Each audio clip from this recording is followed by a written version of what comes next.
por la gracia que se me ha dado, les digo a todos ustedes, nadie tenga un concepto de sí más alto que el que deba tener, sino más bien piense de sí mismo con moderación, según la medida de fe que Dios le haya dado.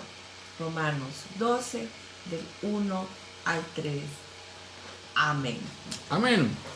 Gloria a Dios. Bueno, estamos reanudando nuestro estudio y el tema de nuestro estudio es el carácter cristiano, el manejo de la frustración y la ira. Espero que todos se acuerden y tenemos nuestras hojas de estudio. Vamos a comenzar en el punto número 6. Vamos a reanudar a partir de ese punto. El viernes pasado en nuestro estudio comentábamos de que después de haber hablado del carácter y de la manera en que a veces pasan cosas que nos hacen estallar, que nos hacen perder el control, que nuestros temperamentos son temperamentos no controlados, que tendemos a llamarle persona de carácter fuerte a alguien que es dominante, que explota con facilidad, y persona de carácter débil a alguien que puede ser influenciable, que puede ser alguien controlable por el carácter de otros.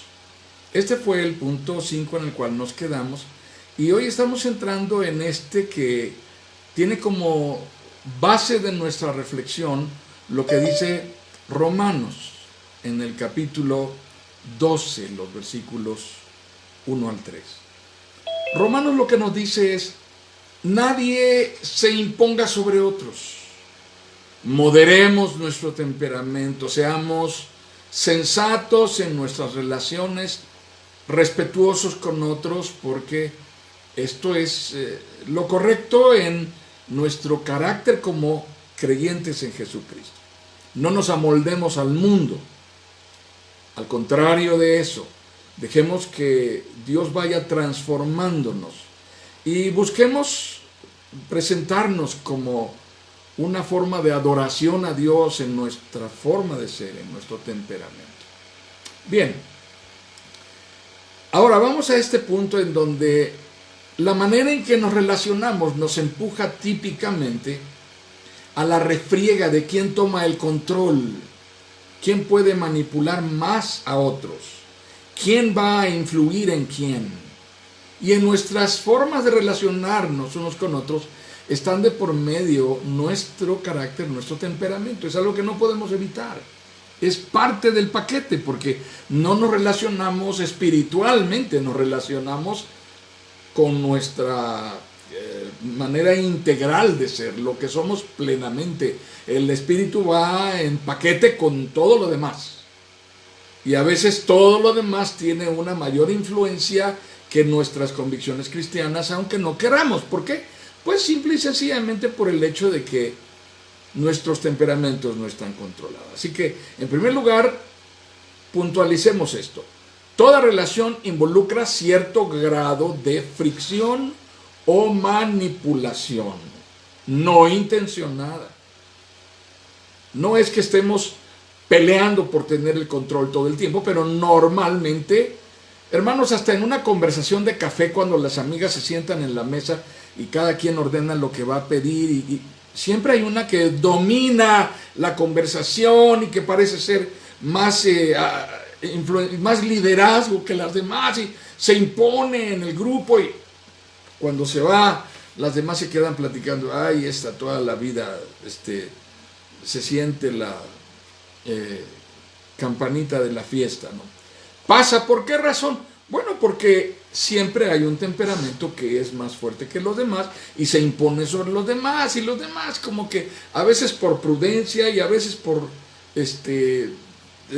no querer entrar en, y a veces porque ya no me importa, y a veces porque pues, al fin de cuentas ya la tengo catalogada como la loca del grupo, X la razón que sea, pero finalmente cada quien va acomodándose y va asumiendo un rol y todo el mundo, y finalmente la aceptan en el grupo y se llevan bien con ella y no hay conflicto y todo en paz. Ahora bien, aún en las relaciones más significativas, esto va a pasar y va a suceder que van a influir en nuestra forma de comportarnos para con los demás. ¿A qué me refiero con relaciones más significativas? Bueno, dependiendo de la seriedad de una relación nueva o de una relación que nos importa, una relación que nos parece trascendente, como el matrimonio, con el noviazgo, la amistad de alguien muy entrañable, muy cercano, un hermano, el padre, la madre, aún en eso, la reacción de los demás va a ser notoria y ellos van a advertir nuestra manera de reacción. Vamos a estar permanentemente advirtiendo y van a ser notorios los cambios que esto implicaría en el trato de nosotros con ellos y de ellos con nosotros. Durante todo el tiempo que la relación dure, el trato va a estar marcado por una mutua observación.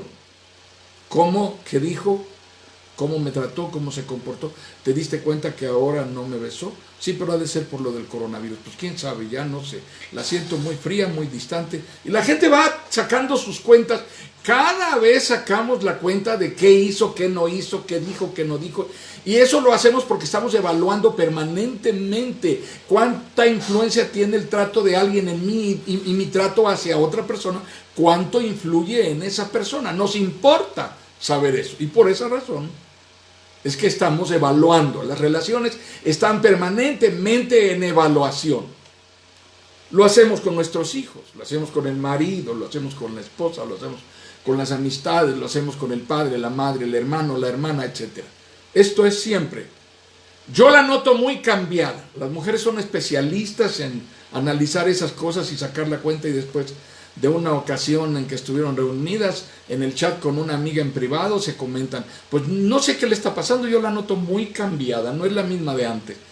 Quién sabe, desde que anda con ese tipo, ya se siente la gran estrella. Y así, cada quien va sacando las cuentas. Desde que se tituló, desde que tiene ese trabajo, desde que vive en Lomas de San Marcos, ahora quiere andar con Borul. Bueno, cada quien saca su cuenta, ¿se dan cuenta? Cómo permanentemente nos estamos evaluando unos a otros. Es una constante en las relaciones. La refriega, la influencia, quién domina, quién no domina. Y ahí estamos, ahí estamos, ahí estamos. En el matrimonio hay un proceso natural. Eso es también típico, inevitable. Puede decirse que comienza desde el momento mismo bueno, desde que están juntos la pareja. Podría ser incluso desde la primera noche de casados. Él puede llegar muy romántico, muy en un tono muy seductor, quitándose la camisa, la corbata y aventándola por aquí y por allá, y quitándose el cinturón y como muy sexy. Y la esposa le decía, no, chiquito, aquí no es tiradero, no es tu casa, aquí yo no soy tu criada, me vas recogiendo tu porquería porque me vas a poner cada cosa en su lugar, de una vez desde esta noche te lo vas aprendiendo, porque así va a ser toda la vida. Y así cada quien va marcando sus límites y va poniendo sus condiciones. Y sí, ya les ponía yo un ejemplo, quizá no estoy seguro si ya lo mencioné. Ustedes como esposas saben que no pueden meter mano en la caja de herramientas del marido para acomodarle nada, porque el día que él se dé cuenta, vaya, a ver, ¿quién vino aquí a meter la mano en mi caja de herramientas? No, pues es que yo vi que estaba todo el tirado. No metas mano en esto, por favor. Mis fierros no me los toques, porque si no ya luego no encuentro. Y así pasa en cada cosa, en cada circunstancia. Ustedes también marcan su territorio, dicen, a la cocina no te metas, ¿qué cosa necesitas? No, pues un topper, no, mis toppers no, son sagrados, no te lo doy. Oye, pero es que mira, no señor, ¿qué cosa quieres? Pues aquí para meter, pues te daré uno del yogur viejo, porque ya lo lavé y aquí está, pero mi topper no. Y así son territorios intocables, en donde si tú te metes va a haber problemas. Y así vamos midiéndonos y vamos influyendo y ejerciendo control, influencia y cierta potestad de dominio sobre los demás. Y los demás sobre nosotros. Parece mentira, pero es real. Esto es real. Ahora imagínense, les preguntaría yo esto. ¿En un salón de clases creen ustedes que pase esto? Hay quien viene y marca su territorio y este es mi asiento y aquí nadie se siente. Falta una semana, pero esa silla nadie la toca. Eso pasa. Igual pasa en todos lados. En la iglesia. En la iglesia sucederá. ¿Se han dado cuenta cómo siempre nos sentamos en los mismos asientos? Una ocasión me sucedió que hubo un evento evangelístico en la iglesia y se convocó a la iglesia para llevar visitas, para llevar invitados, y se les pidió a los hermanos, por favor, hagan una invitación exhaustiva. Y bueno, sucedió, hermanos, algo interesante. Llegó el día del evento y bueno, pues típico, parece mentira, pero típico. Ciertos invitados, una familia completa, llegaron antes que los anfitriones que lo habían invitado. ¿Qué creen, hermanas? Les dijimos, siéntense donde ustedes quieran, son bienvenidos, están en casa, y pues el templo estaba semivacío, se sentaron en donde les pareció más cómodo. La gente valora qué tan cerca del baño, qué tan cerca de la puerta, qué tan cerca de la salida de emergencia. La gente valora dónde puede estar más cómoda y ahí se sentaron. Cuando llegaron los miembros de la iglesia al evento, llegó una hermana que habitualmente se sentaba en ese lugar. Y les fue a decir a esa familia que se quitaran porque ese era su lugar. Eso es inaudito. A mí me dejó como pastor fuera de lugar. ¿Qué es esto? Dije yo entre mí. Casi como las tumbas en los panteones antiguamente que decían a perpetuidad. O sea, hermana, usted es miembro de la iglesia, siéntase en otro lugar. No, tiene que ser en mi lugar. Oh, Señor. Territorialmente somos dominantes. Entonces, esto pasa también en las iglesias y pasa en todos lados, hermanos. Increíble, increíble, increíble. Pero así es. Y uno no puede imaginarse cómo es posible que pase eso, pero pasa. La razón por la cual pasa es simple y sencillamente porque estamos en este juego en donde las relaciones ejercen cierta influencia, cierto dominio sobre los demás. Esto es lo que estamos exponiendo aquí. Estos procesos relacionales pueden llegar a constituir fuertes fuentes de frustración, constantes, recurrentes fuentes de crecientes fricciones, conflictos, choques. Y gloria a Dios. Porque debiéramos saber como creyentes en Jesucristo cómo manejar esto. El problema es que a veces no estamos en nuestro mejor momento y viene alguien y toca el punto en donde todos somos vulnerables y entonces arde Troya, hermanos. Porque ya está, nada más una gotita faltaba para que se derramara el vaso y tú viniste y tú fuiste, tú me derramaste. Ahora sí me vas a oír, papacito. Y entonces brota la fuente de la ira no controlada. Este es, en el fondo, el problema de un temperamento que no tiene dominio. Ahora, el apóstol Pablo nos llama aquí en esta porción de la Escritura a no considerarnos más que los demás.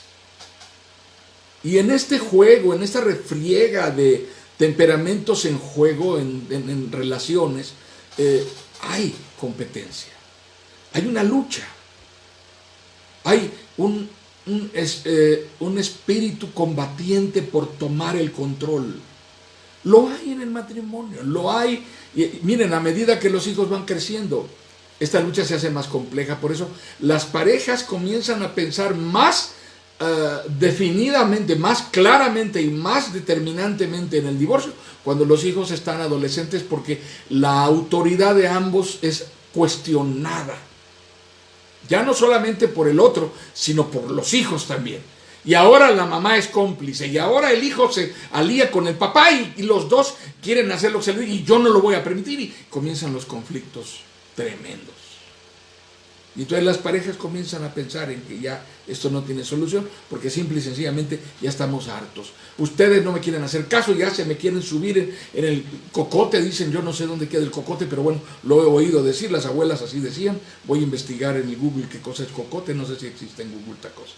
Pero bueno, el asunto es que ya llega el punto de la exasperación. Y no debiera ser así. No debiera ser así.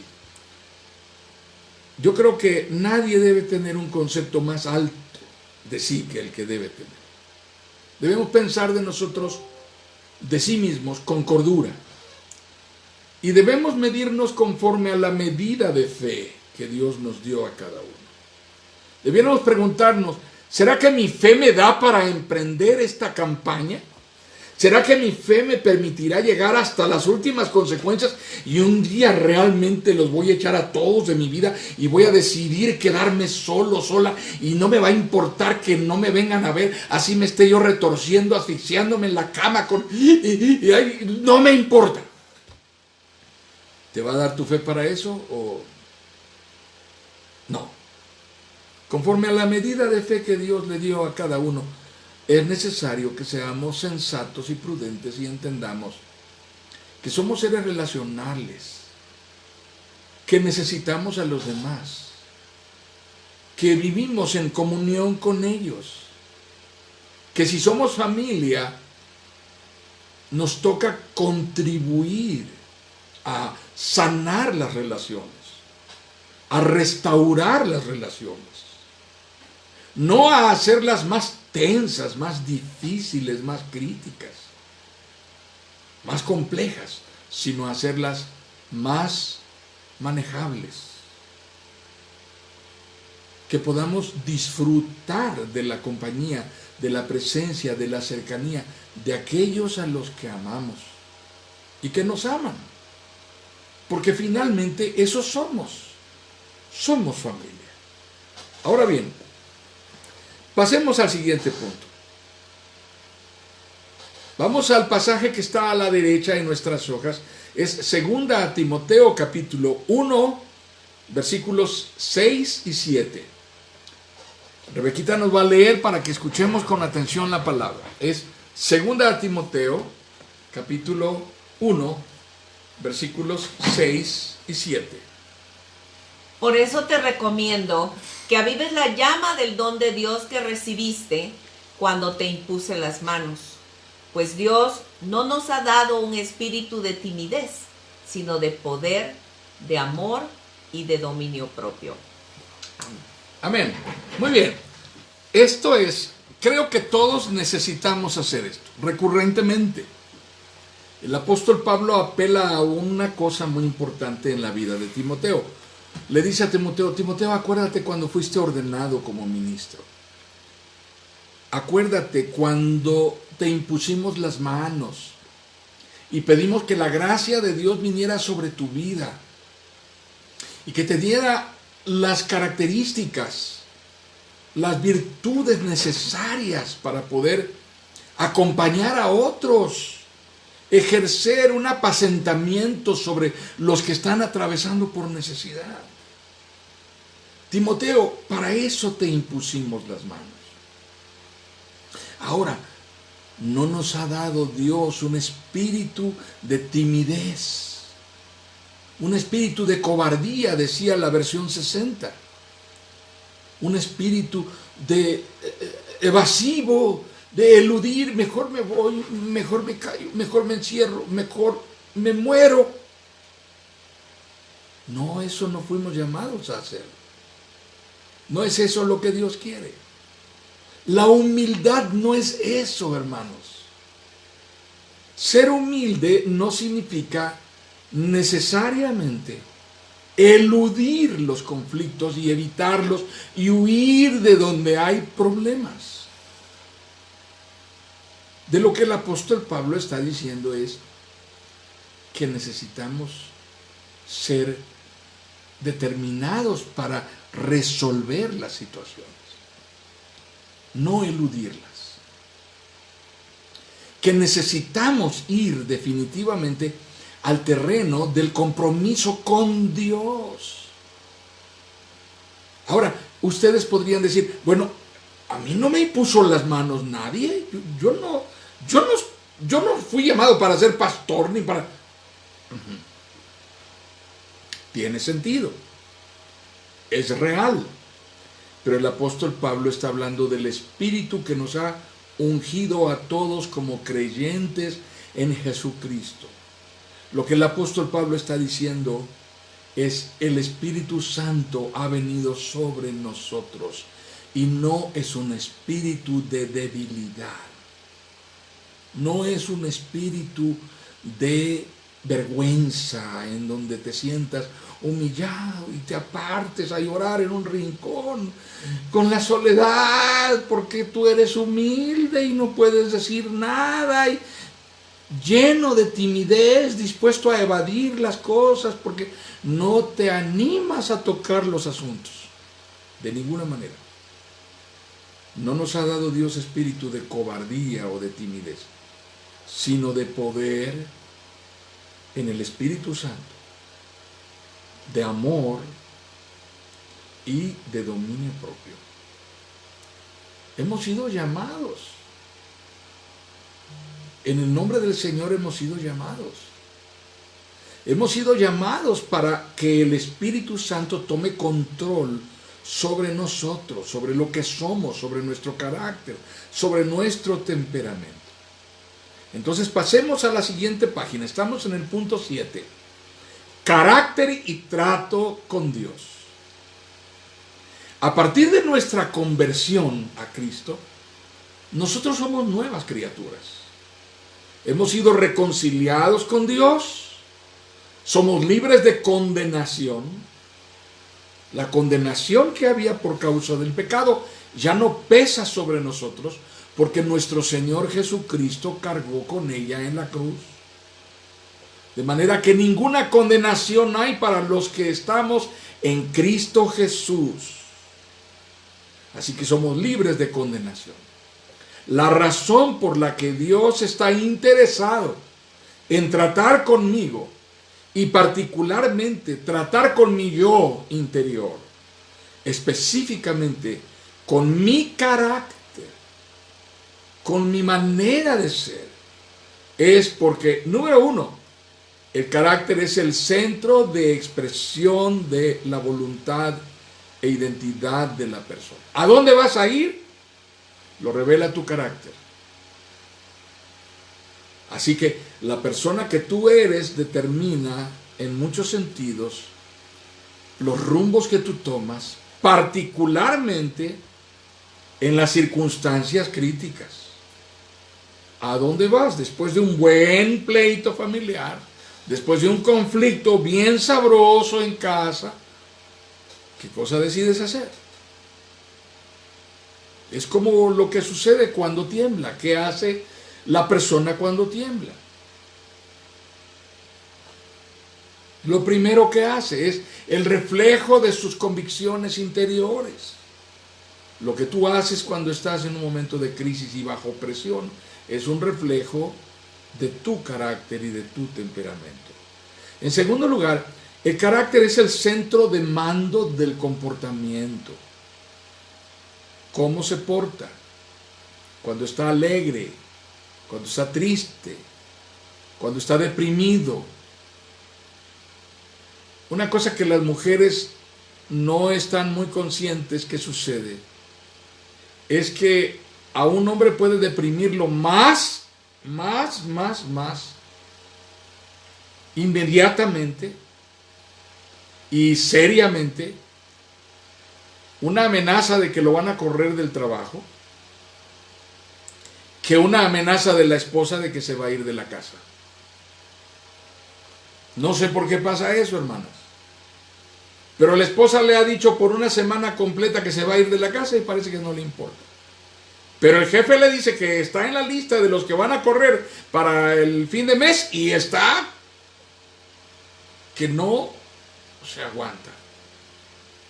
La otra cosa que las mujeres no han detectado con mucha facilidad es que un hombre deprimido se vuelve hosco, se vuelve evasivo, se vuelve áspero, se vuelve torpe para hablar las cosas, para tratar los asuntos, se vuelve distante, ausente, poco cariñoso, poco expresivo, un hombre deprimido. Así que a lo mejor alguna está pensando ahorita, está deprimido. Es posible, es posible. Es posible que ha estado deprimido por meses. No te habías dado cuenta. Pero el carácter es el centro de mando del comportamiento. Cómo se portan las personas está íntimamente relacionado con su carácter. En tercer lugar, el carácter es el mecanismo de respuesta inmediata que se muestra en las circunstancias adversas. Lo que mencionaba del temblor. Comienza a temblar, la persona está en la regadera, en medio de la enjabonadura, y cuando se nota que está temblando, no le importa. Sale corriendo como loco, despavorido a media calle porque está temblando. Afortunadamente se llevó el jabón y se puede echar un poquito más de espuma en donde necesite para que no lo vean, ¿verdad? Pero imagínense ustedes, las cosas que hacemos en los momentos críticos son un reflejo de nuestro carácter. Ahora piensen, ¿cuáles son sus emociones dominantes? ¿Qué es lo que predomina ante la sorpresa, ante lo inesperado? Me dicen, oye, acaban de pegarle a tu coche. ¡Ay, gloria a Dios! ¡Qué bendición! El Señor está tratando conmigo en la escuela de la paciencia y de la tolerancia. Voy a ver en dónde le pegaron. ¿Qué tan fuerte? Le arrancaron la defensa. ¡Ay, bendito sea el Señor! ¿Cómo reaccionas? Cuando una noticia es de esa proporción, inmediatamente sales a la calle gritando, ¿quién fue? ¿Qué? Con la cámara en la mano de video puesta para filmar a la persona, la placa del otro, y lo sales persiguiendo 3 cuadras atrás, corriendo. ¿Qué haces? ¿Cómo te lleva, te empuja tu carácter, tu forma de ser ante las circunstancias adversas? Y en cuarto lugar, el carácter es la expresión directa, así como va, y más evidente, de la influencia que el trato de Dios tiene en nuestra vida. El carácter es la evidencia, la marca, lo más notorio del trato de Dios, de cómo influye en mí. El que Dios tiene un trato conmigo, que Jesucristo mora en mi corazón, que yo soy el templo del Espíritu Santo. ¿Cómo impacta eso mi carácter? ¿Qué pasa conmigo a partir de esto? Entonces, vamos a ver cómo, siguiente punto, mi carácter es la materia prima para Dios. La materia prima para Dios. Estamos hablando de que miremos a Dios como un artesano que está trabajando en nosotros. Vamos a escuchar la palabra. Nuevamente leemos, y ahora la porción de la escritura es Gálatas capítulo 5 versículos 16 al 25. Vamos a escuchar esta porción de la escritura. Así que les digo, vivan por el Espíritu y no seguirán los deseos de la naturaleza pecaminosa, porque ésta desea lo que es contrario al Espíritu, y el Espíritu desea lo que es contrario a ella. Los dos se oponen entre sí, de modo que ustedes no pueden hacer lo que quieren. Pero si los guía el Espíritu, no están bajo la ley. Las obras de la naturaleza pecaminosa se conocen bien: inmoralidad sexual, impureza y libertinaje, idolatría y brujería, odio, discordia, celos, arrebatos de ira, rivalidades, disensiones, sectarismos y envidia, borracheras, orgías y otras cosas parecidas. Les advierto ahora, como antes lo hice, que los que practican tales cosas no heredarán el reino de Dios. En cambio, el fruto del Espíritu es amor, alegría, paz, paciencia, amabilidad, bondad, fidelidad, humildad y dominio propio. No hay ley que condene estas cosas. Los que son de Cristo Jesús han crucificado la naturaleza pecaminosa con sus pasiones y deseos. Si el Espíritu nos da vida, andemos guiados por el Espíritu. Muy bien, lo que escuchamos es Gálatas, capítulo 5, versículos 16 al 25. Yo sé que en esta lista la mayoría de nosotros se va a sentir tranquilo cuando comienza el apóstol Pablo, en donde nos confronta tan severamente y dice: las obras de la naturaleza pecaminosa se conocen bien. Y luego dice: inmoralidad sexual, y nosotros decimos: nada que ver. Impureza y libertinaje, nada que ver. Idolatría y brujería, nada que ver. Pero la cosa se va poniendo cada vez más severa, y luego dice: odio, discordia, celos, arrebatos de ira. A ver, ¿cómo me veo yo ahí? Rivalidades, disensiones. A ver, ¿cómo me veo yo ahí? Evidentemente lo que el apóstol Pablo está describiendo aquí no solamente son comportamientos. El apóstol Pablo está describiendo aquí temperamentos que no están siendo controlados por el Espíritu de Dios. Ahora, el propósito no es condenación. No dice esto para condenación, aunque lo que termina diciendo aquí es que quienes practican tales cosas no heredarán el reino de Dios. Pareciera que hay condenación aquí, pero no hay condenación, porque lo que dice al final en el versículo 22 es: en cambio, el fruto del Espíritu. O sea, si el Espíritu mora en nosotros, va a obrar de manera que fructifiquemos para bendición. Esa es la influencia del trato de Dios en nosotros. De eso se trata, la influencia del trato de Dios en nosotros. Esto es el propósito de este pasaje, no condenarnos y decirnos que vamos a ir al infierno porque tenemos. Ahora, pensemos en la idolatría, por ejemplo. Pensemos en la impureza. Pensemos en el libertinaje. Son prácticas comunes. No pensamos en la idolatría como habitualmente, no estoy tratando de definirla como habitualmente la tenemos conceptuada. Estoy hablando de la idolatría que está relacionada con emociones dominantes que decimos que no podemos controlar. Caemos en un estado de idolatría de ciertos estados de ánimo que exaltamos en nosotros. Y eso no es de Dios, porque toman estos estados de ánimo, de exaltación sobre nosotros, el control sobre nosotros, de tal manera que estamos sirviéndoles, siendo como una especie de esclavos en un rito que no es de Dios, es diabólico. Las personas dicen: es que está poseída por un demonio. No.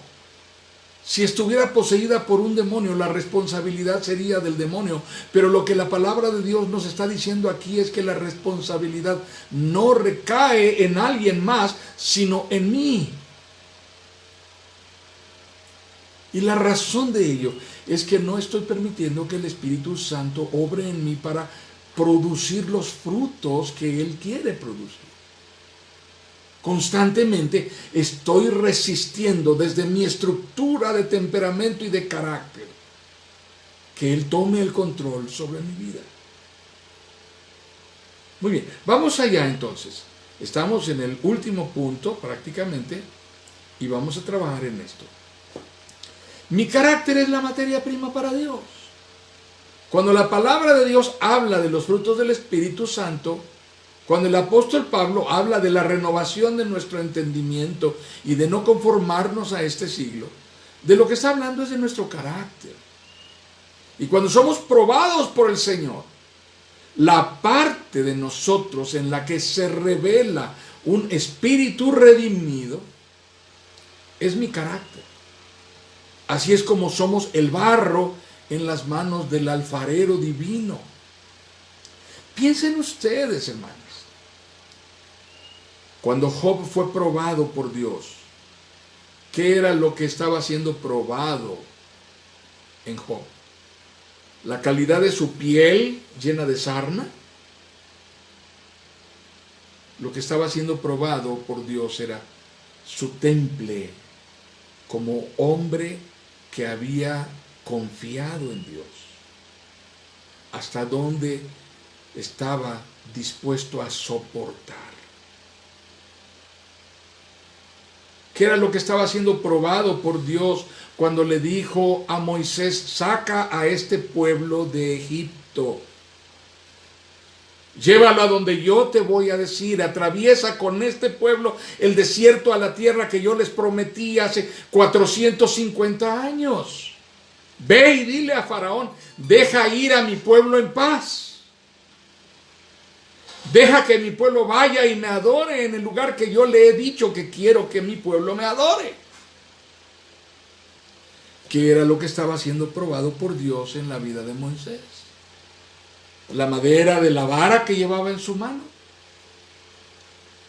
No, hermanos, estaba siendo probado el carácter del caudillo. Dios estaba tratando con el hombre interior que había en Moisés. Así que cada vez que tú y yo estamos enfrentando un conflicto y nuestro carácter está puesto en el crisol, lo que Dios está purificando en nuestra fe, para que nuestra fe sea de mayor pureza, es nuestro yo interior.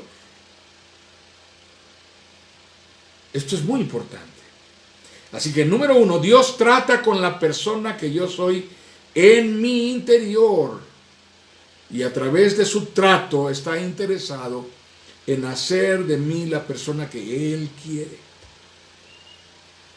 Hermanas, a Dios no le importan las apariencias. No, a Dios no le importan las apariencias.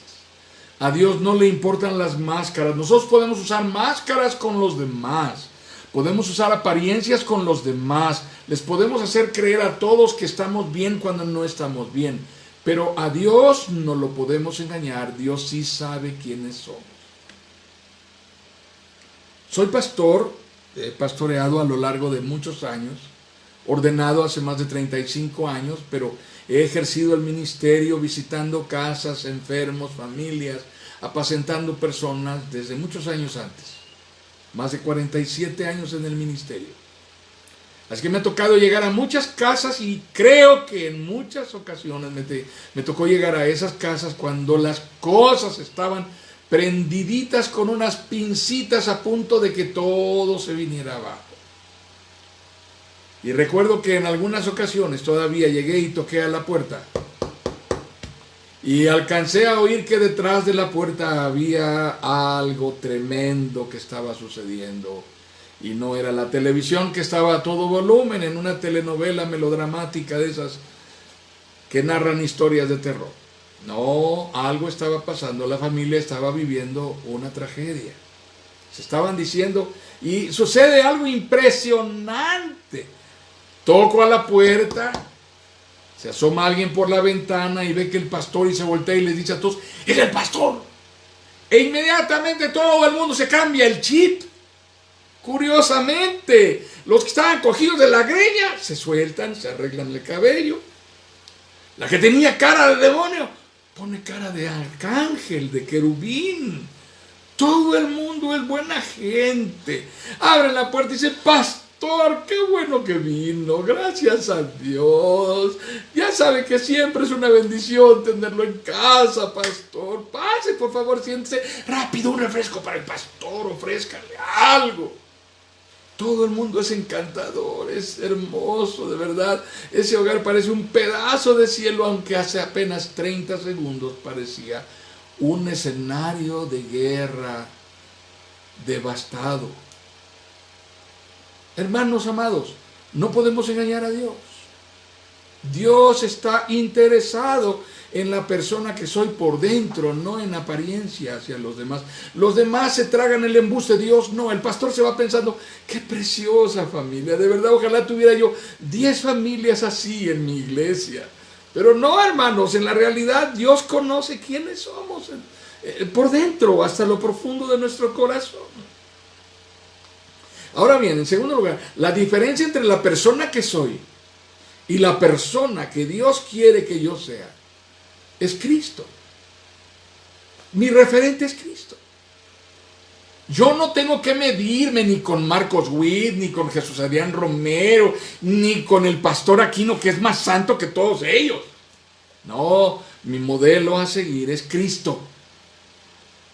Yo tengo que imitar a Jesús. Yo tengo que dejar que Jesucristo señoree en mí interiormente. Yo tengo que permitir que el Espíritu Santo tome el control de mi vida, de mi temperamento, de mi lengua, de mi pensamiento, de mis maneras de responder, de mi vocabulario, de mi lengua.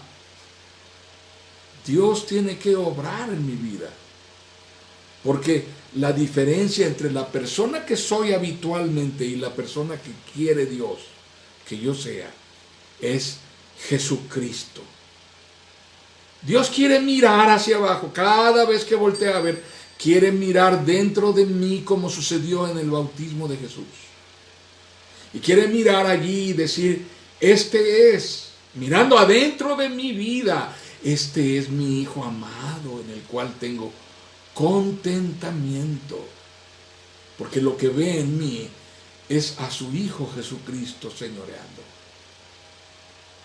Ahora, número 3, mi carácter es una materia prima en el trato con Dios. Su Espíritu obrará en mí para que pueda mostrar los frutos que Él produce. Amadas hermanas, veamos a Dios como un alfarero. Y los alfareros refinan la arcilla que utilizan. No utilizan la tierra tal y como la recogen. No cualquier barro sirve para el propósito de crear la vasija que ellos tienen en mente. Así que van y escogen cierto tipo de arcilla, la seleccionan y la traen, la adecúan con la humedad necesaria, le quitan las impurezas. La arcilla no debe tener piedritas, ni arenilla, ni nada. Debe de ser el tipo de arcilla convertida en una masilla especial para el trabajo que va a hacer. Y mientras tú y yo estamos expuestos a estas cosas, Dios está tratando íntimamente con nosotros. Está trabajando en mí. Yo soy una obra inacabada. Todavía no he terminado de ser lo que Dios tiene determinado para mí. ¿Saben cuándo recibió su última disciplina Moisés? Si sacamos la cuenta correcta, Moisés salió de Egipto cuando tenía 40 años. ¿Sí recuerdan ese dato bíblico en el Éxodo? Y Moisés regresó para sacar a Israel de Egipto cuando tenía 80 años. Saquen la cuenta. Llegó al desierto huyendo cuando tenía 40 años. Regresó a pedirle a Faraón que dejara ir a Israel cuando tenía 80 años. Atravesó el desierto por 40 años. Y estuvo de frente al río Jordán para atravesarlo con la nación que había llegado junto con él allí. 40 años después de haber salido de Egipto, a los 120 años. En ese momento Dios le dijo que subiera al monte Moriah. Y en ese momento, cuando Dios le dijo que subiera al monte Moriah, Dios habló al corazón de Moisés y le dijo, quiero que veas desde aquí la tierra prometida, porque tú no vas a entrar en ella. Entrégale la vara a Josué. Y ese día Moisés, después de haber subido al monte Moriah, vio la tierra prometida de lejos, aceptó la disciplina de Dios. Dios le dijo: no vas a entrar a la tierra prometida porque tú no me honraste el día que golpeaste la piedra con violencia.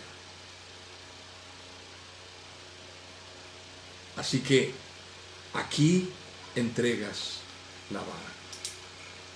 Qué tremendo, hermanos, qué impresionante. Creo que debemos estar conscientes. Es el monte Pisga.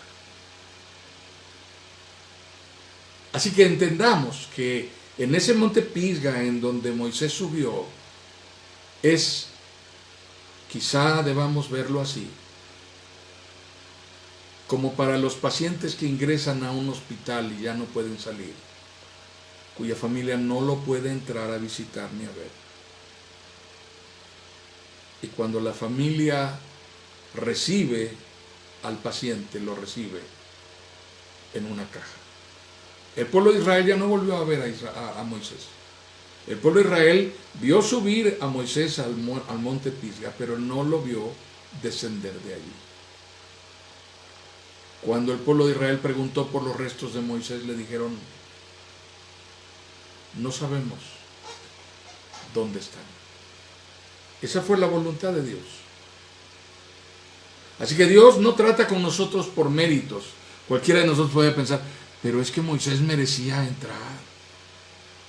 ¿Por qué Dios hizo eso? Porque Dios es sabio y Dios disciplina a los que ama. Y la última lección de disciplina la recibió Moisés en ese día cuando Dios lo levantó. Así que mi carácter es una materia prima en el trato con Dios. Su espíritu obrará en mí para que pueda mostrar los frutos que Él quiere producir en mi vida. Número 4. El principal propósito de Dios al trabajar en mi carácter, amadas hermanas, hay esperanza para nosotros, hermanas. La que tiene carácter fuerte, la que explota con frecuencia. Nadie levante la mano haciendo así porque se va a notar. La que tiene un temperamento difícil de controlar. Déjeme decirle, el principal propósito de Dios, ya veo una manita por ahí, al trabajar en mi carácter no es cambiarlo. ¿Entiendan esto? El Señor no va a cambiar algo que Él hizo así. Él permitió que a través de los procesos de nuestra vida, nuestro carácter se forjara y fuera lo que es. Déjenme decirles, Moisés parecía ser un hombre con agresividad, un hombre violento. Mató a un egipcio con sus propias manos. Soportó el desierto por 40 años, sobrevivió. No era un hombre débil, no era un hombre pusilánime. Era un hombre de pocas palabras. Él se describe a sí mismo como un hombre con dificultad para expresarse. Algunos creen que era tartamudo. No lo sabemos. Pero debilucho no era. Pusilánime no era, era un hombre agresivo. Dios no cambió el carácter de ese hombre agresivo. Lo único que Dios quería no era que dejara de ser el hombre que era, sino que ese temperamento estuviera al servicio de Dios, bajo el señorío de Dios, bajo el gobierno de Dios. Exactamente lo mismo es lo que sucede. Dios no quiere cambiar tu temperamento y tu carácter porque el Señor te hizo así. Hay un propósito en que tú seas así. Lo que Él quiere hacer es que tu carácter sea cautivo de su gracia, siervo de su gracia. Así que tú y yo tenemos que llevar nuestro carácter a los pies de Jesucristo. Tenemos que orar porque nuestro temperamento honre y glorifique a Jesucristo.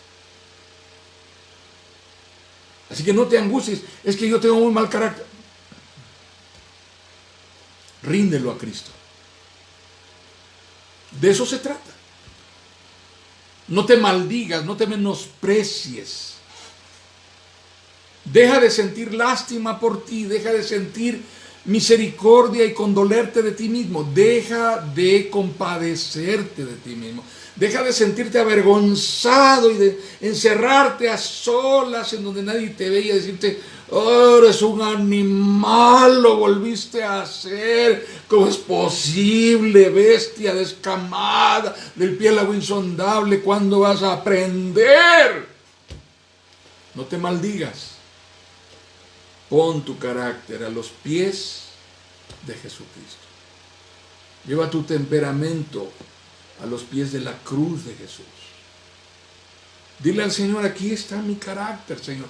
Me siento avergonzada de él, me siento humillada porque pierdo el control. Señor, aquí está mi temperamento porque soy demasiado débil, dejo que todos hagan lo que quieran. Dios, ten compasión de mí, aquí está, te lo entrego. Quiero servirte con mi carácter, quiero honrarte con mi carácter, quiero dar testimonio con mi carácter. Quiero glorificarte con mi carácter. Por último, lo que en realidad Él quiere es que mi carácter esté bajo control. Que mi carácter refleje el señorío de Jesucristo. Solo así puedo dar testimonio del trato de Dios. Puedo testificar que Dios tiene un trato en mi vida, que soy bendición para los que amo, y eso redunda en bendición para mi vida. Un carácter puesto a los pies de Jesucristo trae honra a mi vida. Sobre toda cosa guardada, guarda tu corazón. Eso dice la palabra, porque de él mana la vida. No creas cada vez que tu carácter te dice al oído: es hora de explotar, es hora de explotar, no pierdas la oportunidad, explota, ahorita ya. No es cierto. Sorpréndete de que cuando tu carácter, tu temperamento te marque el botón de emergencia de que es hora de estallar, tú puedes sonreír y decir: no, esta vez elijo no explotar. En el nombre de Jesucristo me mantendré sereno y estaré más lúcido, lúcida y en control de las cosas, y podré resolver y atender mejor lo que parece demasiado complicado. Amadas hermanas, mi carácter tal como es sirve al propósito de Dios. Dios quiere usarme. Él ha usado a hombres y mujeres con un carácter que revela huecos en su personalidad, peores que los míos. Heridas profundas, vacíos en el alma, carencias, incertidumbres. Él quiere usar mi carácter, Él quiere usar la persona que soy. Me preparó para hacerlo. Mi carácter es parte de esa preparación, es parte de ese proceso de crecimiento.